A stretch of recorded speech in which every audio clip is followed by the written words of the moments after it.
Chapter 8 Toa of Nothing. Toa Tahu looks down at the black mask that has haunted his entire existence. Its empty eyes looking up at him. A crack has formed across its face, dark energy pouring out of it. He hasn't even noticed that all the Visorak and Rakshi have stopped fighting.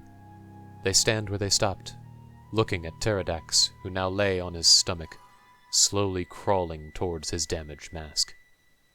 Without it, he cannot control the shadow, and his life energy is quickly running out. The other Toa have also stopped. They look confused at each other, not really knowing what to do. Why did they stop? Lua looks over at Pohatu. I don't know. They just stopped. Tahu gets down on a knee and picks up the Mask of Shadows, its energy burning his hand. Kopaka looks at him, his eyes locked on Tahu's face. That mask. Tahu cuts him off. It is Makuta's. I know. Kopaka tries to walk over to him, but a Rakshi blocks his way with its staff. Kopaka looks annoyed at the creature, then back at Tahu. Why are you holding the Makuta's mask? You know what it is capable of. Tahu looks at the cracked mask. A voice calls to him. Not Makuta's. Something darker. Tahu, join me. The voice is overpowering. He loses all his senses. The entire arena turns into a giant dome of shadow around him, deafening everything. Tahu, join me. The voice echoes throughout his mind. Teridax can feel how his body is becoming weaker and weaker, his power of the shadows diminishing by the moment, his vision becoming blurry. He can see Tahu holding his mask, the power within it calling to him, beckoning him to come closer. I am the Master of Shadows. I cannot be defeated. Drendor looks down at the Master of Shadows, or rather, at this very moment, the Master of Nothing. Without that mask, you are as useless as any other Matoran, just a puppet to his power. He walks closer to the crawling Makuta, his staff gripped in his hand, eyes glowing red with the power of his lord flowing through him. Your kind was clever to turn yourself into Antidermis, using these bodies as suits, and now it will be the thing that dooms you. Drendor now stands above the crawling Makuta. He sees Tahu paralyzed by the Mask of Shadows, its power corrupted by Syrax, his lord. You promised to defeat Teridax. He is defeated. Send him to the pit for his crimes against the Matoran. Drendor stops. He looks over to Lua, the green Toa warrior standing amongst Makuta's sons. It's amazing what one will believe when you have nothing left to believe in. Isn't that right, Tahu? The Toa of Fire suddenly looks up towards Drendor, his eyes black as the night. I live to serve. Lua looks over at his Toa brother, a sudden shock spreading across his face. Tahu? What is the meaning of this? Tahu doesn't look away from Drendor. The voices have overpowered him. His will is no longer his own. When I found Tahu, he was lost. Lua looks at Drendor. What did you do to him? Drendor chuckles slightly underneath his breath, then looks over at Lua. I gave him purpose, and now he will fulfill his destiny. He looks over at Tahu. Finish what you started, Toa of Nothing. Tahu looks over at Teridax, who has now reached Tahu, his hand stretched out towards the Mask of Shadows in the Toa's hand.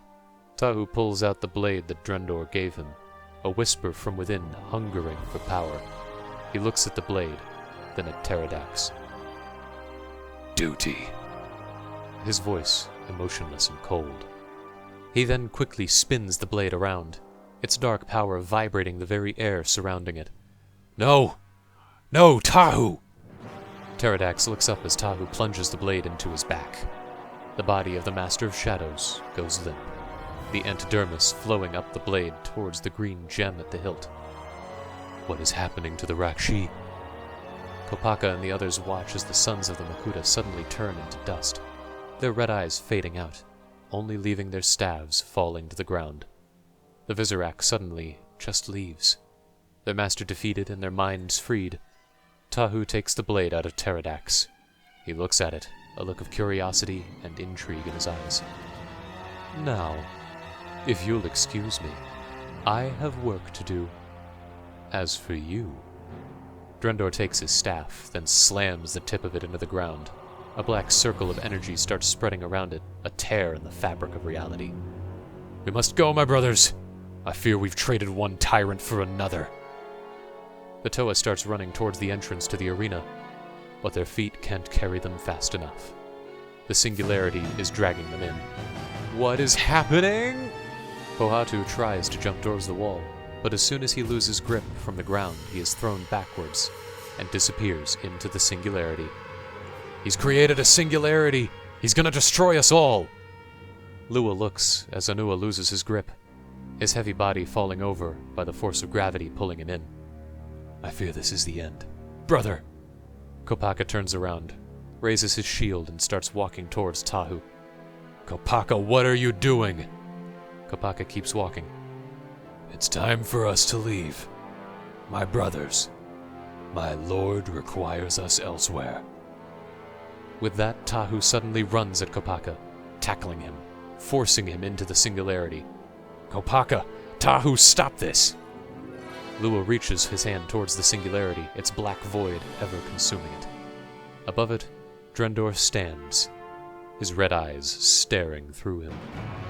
When the Matoran wakes once more, I shall be their leader, and the memory of Toa and Makuta will be long gone. The entire sea of protodermis cracks open, the black void swallowing everything in its path. Visorak, any remaining Rakshi, and the Toa. The last thing Lua sees as he falls into the void. The two eyes of Mata Nui opening once again. A brilliant red shining through. The domain of the Overlord had come.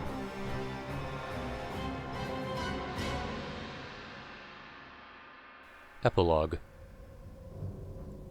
Tahu opens his eyes, the dark blade still by his side, its green glow with the spark of Teridax still imbued within it, screaming from within.